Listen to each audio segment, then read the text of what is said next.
start with an opening statement? I would like a statement, yeah. All right. Wow. I've been doing this a long time.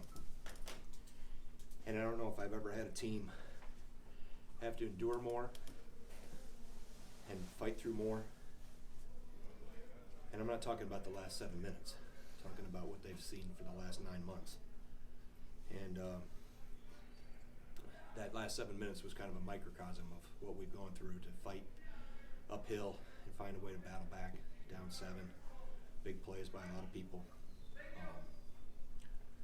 Like I said, this has been unbelievable. Just the guts, the heart, the toughness of this group, how they've matured that they didn't have in November. They've got it in March, and I'm so proud of them. So proud of my guys to my left here. I wanted to bring them with me because they were with me on Memorial Day weekend when we got that call about the Moore accident. And Dean and Joe went to Ann Arbor with me.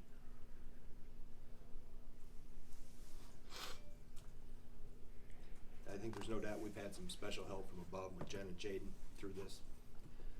How ironic that the final difference is 4 points and the 4 more slogan that we've had all year. And as soon as I can, I'm going to take that trophy over to see Howard and let him rub it and kiss it and hold it. But I can't be more proud of these 3 guys that have been held back over the last 9 months with what we've had to face as a team and personally. They've stuck together. They've been phenomenal. I don't have words to describe how good they've been. And the team has been a reflection of the leadership and the guidance they've got from these guys. Always good to have great players as your assistant or former great players because the coach or the team listens to those guys, and they did a phenomenal job of helping me guide them along the way. But so proud of our team, so proud of our guts and toughness, and with that I'll take some questions. You mentioned the last 7 minutes being a microcosm. It's fitting, right? I mean, yeah. They probably couldn't have gone any other way to finish like that. I mean, it was, the rally we made. We were giving up so many offensive rebounds, and then for a sub when Aleem got his 4th foul, put Micah back in with his 4th, with the idea we were going to hang on to Aleem for down the stretch of some mobile perimeter switching and that type of stuff, and maybe some quick threes we might need. But then Micah comes alive and gets huge offensive rebounds, keeps possessions alive. Brad hit the 3. He got a put back on one of them, and Nate got a big rebound down the stretch too. And Trice making the plays he made, got to the rim twice. And then to be able to defensively, I mean, after the first 10 minutes or so, we finally got things figured out defensively, and I thought they were below 1 point per possession for the game. We just needed to find a way to get the ball in the basket, which we did down the stretch. Jeff, does anything surprise you that this team continues on at this point?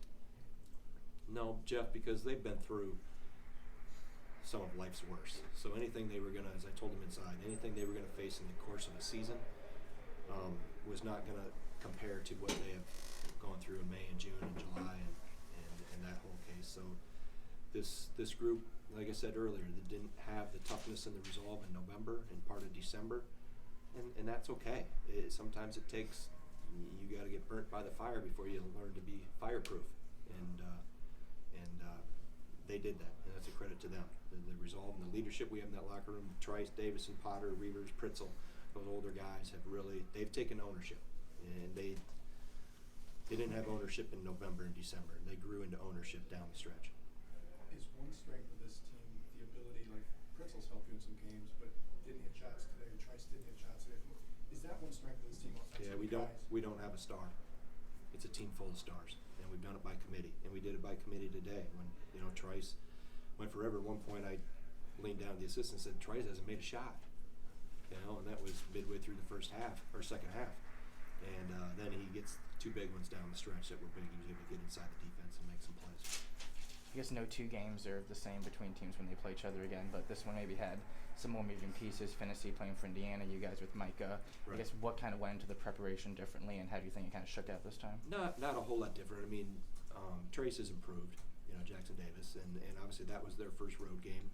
We were coming off not playing real well at the 2 games in Barclays and at NC State, so that we were trying to figure things out, and we were good at home. We weren't very good on the road or away from the Kohl Center, so that we knew they had improved. Obviously, Finney being back. You knew Green on senior day. Exactly what happened those first 5 minutes was exactly what I feared. And everything you threw up went in, and he kept throwing, he kept shooting, which he should have done. But we just needed to weather that storm. And then this was, a typical Big Ten heavyweight bout. Physical possessions were magnified, big shots, big plays, big rebounds, and fortunately we were able to make enough of them. You talked about Green, I guess, kind of going off in the first half there. Was there any kind of adjustment made in the second half, or just kind of the course of the game? Guarding better. We got up into him a little better at, what do you go, 6 for 10? What was he in the first half? 16 points. He had 16, so he didn't score in the second half, is that right? Yeah. Okay. It wasn't anything magical, I said, at halftime. It was them figuring out, specifically Trice, I got to get a little tighter, get up into him a little bit more, which he did.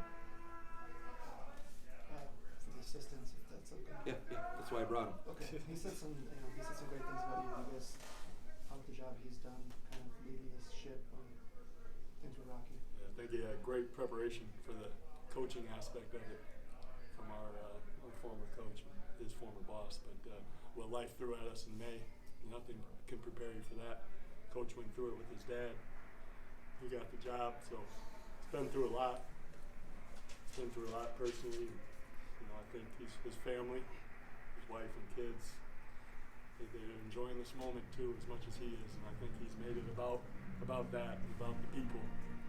He never got caught up in all the hoopla that this world gives you at times, and this sport does. Recently, he stays true to who he is from Cobb, Wisconsin. And when we went through Coach Moore's accident, he handled it just the way he should. He cared about the people. He made it about the players, about the Moore family. He made a pretty good decision, bringing my friend and teammate back, who's been a huge part of this. Can't say anything better. He's been great. I appreciate the opportunity.